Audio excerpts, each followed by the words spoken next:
Childrens, welcome to my channel Easy 60. இன்னைக்கு NCERTயோட quadratic equationsல that is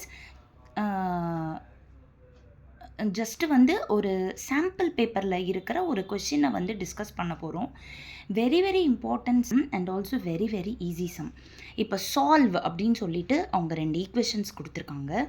இதை ஈக்குவேஷன் 1 ஈக்குவேஷன் 2ன்னு மார்க் பண்ணிட்டேன். இப்போ இதில் சின்ன க்ளூ என்னென்னா, இந்த 2 இடத்துல 99 இருக்குது, இந்த 2 இடத்துல 101ன்னு இருக்குது.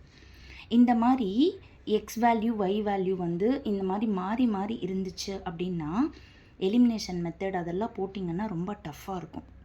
அதுக்கு பதிலாக நீங்கள் என்ன பண்ணலான்னா, ஃபஸ்ட்டு இந்த 2 ஈக்குவேஷனை ஃபஸ்ட்டு சிம்பிளாக ஆட் மட்டும் பண்ணுங்கள். ஆட் பண்ணால் இது கிடைக்குது.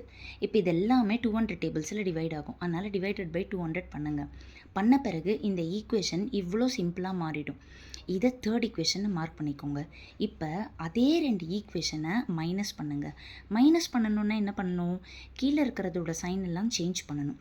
சேஞ்ச் பண்ணிட்ட பிறகு நீங்கள் சப்ட்ராக்ட் பண்ணிங்கன்னா உங்களுக்கு இப்படி கிடைக்கும். இப்போ இது எல்லாமே டிவைடட் பை 2. அதனால் டிவைடட் பை 2 பண்ண பிறகு இவ்வளோ சிம்பிளான ஒரு ஈக்குவேஷன் கிடச்சிருக்கு. இப்போது கிடைச்ச தேர்ட் ஈக்குவேஷனும் ஃபோர்த் ஈக்குவேஷனும் நீங்கள் எலிமினேஷன் மெத்தடில் போடுறப்போ எக்ஸ் கேன்சல் ஆகிடும், ஒய்யோட வேல்யூ 2ன்னு கிடச்சிரும்.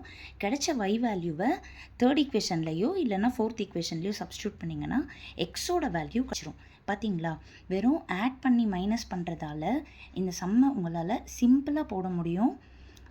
நல்லா பார்த்துக்கோங்க. Very very easy. Thank you children.